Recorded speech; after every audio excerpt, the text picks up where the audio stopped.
Let's start a question from Griffith. So this question is asking that a uniform magnetic field BT is pointing straight up. Okay, fills the shaded circular region and which I will draw in few minutes. If B is changing with time, what is the induced electric field? So हमें बोला गया है कि induced हमें क्या निकालना है, induced electric field calculate करना है. ठीक है, हमारा मेन टास्क यही है. तो इंड्यूस्ड इलेक्ट्रिक फील्ड इंड्यूस्ड कब होता है? According to Faraday's law, electric field will be induced when the magnetic field is changing. Okay, magnetic field is changing with time. Okay, so we know that del cross E equal to minus del V by del T. So changing magnetic field produces electric field. Okay, so this was the basic demonstration of electrodynamics, where they observed that not only charges produce electric field, but rather changing magnetic field also produces electric field, which will turn produces EMF and produces a current in the loop. Okay, so uniform magnetic field BT is pointing straight up. Okay, so uniform magnetic field pointing straight, circular region है तुम्हारे पास, ऐसा कुछ circular region है. ठीक है, इस पे इससे क्या हो रहा है, बीटी करंट पास हो रहा है. This is BT which is uniform. Uniform means specially, not time. Uniform specially मतलब स्पेस के रिस्पेक्ट में यूनिफॉर्म है, टाइम के ऊपर तो डिपेंड कर ही सकता है, उस पर कुछ दिक्कत नहीं है. तो B which is dependent on time. So हम हमें बेसिक जो नॉलेज है इंड्यूस्ड ईएमएफ, उसके बाद वो फ्लक्स, और जो रिलेशन हमें पता है, वो रिलेशन बेसिक रिलेशन क्या है. बेसिक रिलेशन ये है कि E dot D L equal to minus del phi by del T. Okay, E M F, induced EMF is equal to the change in flux with respect to time. Okay, and negative sign is due to the Lenz law. Okay, from this direction can be obtained from the Lenz law. So now our main task is to find the electric field here. ठीक है, so electric field अगर मैं calculate करने जाऊँ तो मुझे क्या करना होगा, मुझे इस रीजन के अंदर एक लूप, एम्पेरियन लूप कंसीडर करना होगा. एक एम्पेरियन लूप अगर मैं कंसीडर करूँ इसके अंदर, ठीक है, और इसका सेंटर यहाँ पे है और एक एस दूरी तक. ठीक है, मान लेते हैं पूरा जो वो दिया था शेडेड रीजन, उसका रेडियस ए है, और जो मैंने एम्पेरियन लूप लिया है उसका रेडियस एस है. ठीक है, एम्पेरियन लूप. तो इस एम्पेरियन लूप पे मुझे देखना है कि इलेक्ट्रिक फील्ड कैसे वेरी कर रहा है टाइम के साथ. तो मुझे पहले क्या करना होगा, मुझे पहले लिखना होगा कि पहला कंडीशन क्या है, एस लेस देन ए.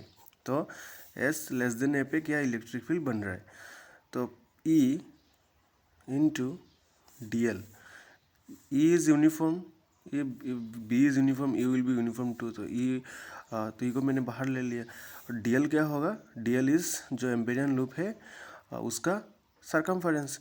तो क्या होगा, 2 pi S equal to minus del del t of phi क्या होगा, B dot D S.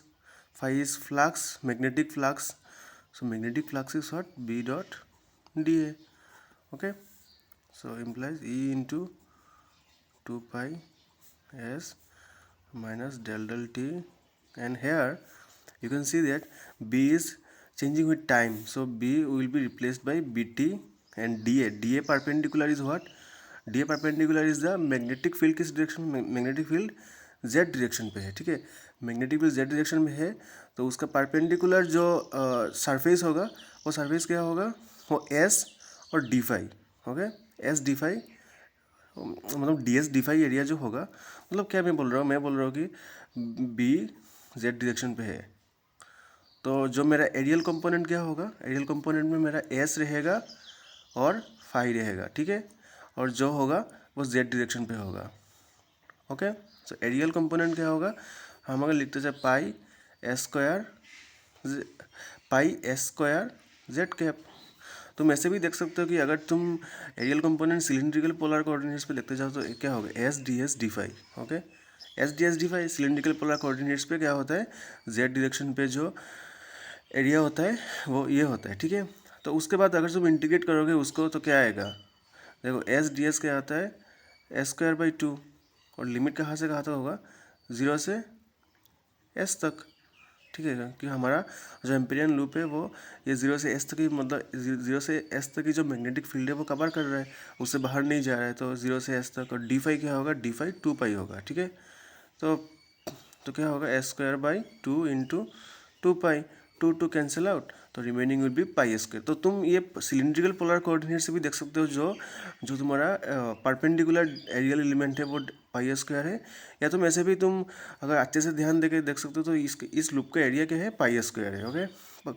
Loop का एरिया, क्योंकि मैग्नेटिक फील्ड जेड डायरेक्शन पे है, मैग्नेटिक फील्ड जेड डायरेक्शन पे है, इसीलिए हम ये एरिया ले पा रहे हैं, ठीक है। तो पाई स्क्वायर हो गया, और ये इंटीग्रेशन से बाहर आ जाए क्योंकि इंटीग्रेशन ख़त्म हो गया हमारा सब कुछ, ठीक है। पाई स्क्वायर, सो अल्टीमेटली क्या होगा, E into 2 pi S minus del del T. So let's take out pi square, okay, and minus D V by D T, okay. So you will be what, you will be pi cancel out, minus s by 2 del v by del t. So and now the basic now the main thing is that what is the direction of electric field.